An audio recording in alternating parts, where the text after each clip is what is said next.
लोकेश छापरे 2019 की PSC crack कर 2 दिन पहले आए रिजल्ट्स में डीएसपी बने हैं। छापरे के डीएसपी बनने के पीछे की खास बात उनकी मां, उनके पिता की कड़ी मेहनत है। उनकी मां ने सब्जी बेचकर पैसे जोड़े और अपने बेटे को पढ़ाया और आगे बढ़ाया है।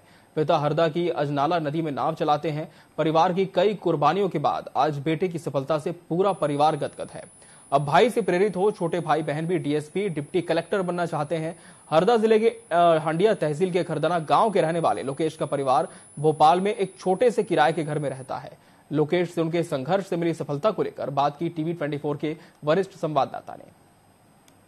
2019 में जो पीएससी निकली थी और जिन बच्चों ने उसमें प्रयास किया था उसके रिजल्ट अब आए हैं और निश्चित ही जब रिजल्ट आए हैं तो मध्य प्रदेश के 14 बच्चों ने अपनी जगह बनाई है। कोई डीएसपी बना है तो कोई डिप्टी कलेक्टर बना है। हम बात करते हैं लोकेश छापरे से जो डीएसपी सेलेक्ट हुए हैं। 16वीं रैंक लगभग उनकी है। लोकेश भाई, सबसे पहले तो बहुत सारी शुभकामनाएं कि आपने एक अचीवमेंट पाया, लेकिन ये अचीवमेंट जो आपने पाया इतना आसान नहीं रहा है। बहुत संघर्षपूर्ण आपका जीवन रहा है। बहुत निम्न मध्यम वर्गीय परिवार से आप आते हैं। तमाम दिक्कतों के बाद आज आप डीएसपी बने हैं, डीएसपी में सेलेक्ट हुए हैं, पीएससी क्रैक की है। क्या कहेंगे इस संघर्ष के बारे में और उस तैयारी और सफलता को लेकर? निश्चित तौर पर किसी भी जो निम्न मध्यम परिवार से जितने भी स्टूडेंट आते हैं उनके लिए इतना बड़ा कंपटीशन एग्जाम फाइट करना और कोचिंग और जो बड़े शहरों में रहना, वहाँ आपका खर्च उठाना एक बड़ी चुनौती होती है। उसी प्रकार ये मेरे लिए भी एक बड़ी चुनौती थी।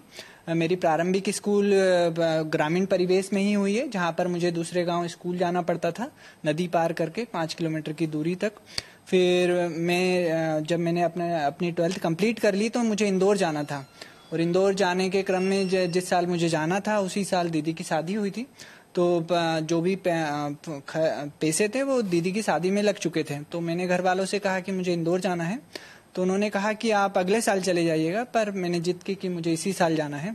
तो घर में जो भी गेहूं और जो अनाज रखा था बोने और खाने के लिए वो घर वालों ने बेच दिया और फिर मुझे इंदौर भेजा। और फिर इंदौर मैंने तैयारी जैसे जैसे कंटिन्यू की और फिर इंदौर में चूंकि वहाँ पर भी काफ़ी खर्च होते हैं, पैसे खर्च होते हैं, तो वहाँ पर भी हर्डल्स देखने पड़े। उसी क्रम में मुझे 2017 में काफ़ी सारी चुनौती आई। एक चुनौती उस समय जब ज़्यादा आने लगी, जब पैसे की कमी होने लगी मेरे पास काफ़ी, तो 2017 में भारत ऑस्ट्रेलिया के बीच मैच था होलकर स्टेडियम में और उस मैच के लिए जो टिकट थी तो मेरे एक फ्रेंड ने ऑफर किया कि यदि मैं टिकट ले आता हूँ तो मुझे ऊपर के जो भी 200-400 रुपये हैं वो मिल जाएंगे। तो मैं रात के 12 बजे होलकर स्टेडियम गया और फिर अगले दिन 4 बजे तक मैं लाइन में लगा रहा, पर टिकट तो नहीं मिल पाई। फिर कुछ लाठियां जरूर खानी पड़ी और फिर उसके पश्चात में आया तो मैं काफ़ी दुखी था और काफ़ी हताश था। पर फिर मैंने यही सोचा कि यदि इन विपरीत परिस्थितियों में यदि मैं या तो मैं बिखर सकता हूँ या निखर सकता हूँ, तो यदि निखरना है तो मुझे मेहनत करनी होगी, स्ट्रगल करना होगा। और फिर मैंने दूसरा विकल्प चुना और आगे तैयारी कंटिन्यू की। जो अदर स्टूडेंट हैं उन्हीं को यही सलाह है कि वो निरंतर प्रयास करते रहे, अपनी कंटिन्यूटी बनाए रखे, अपना मोटिवेशन ऊंचे लेवल पर रखे।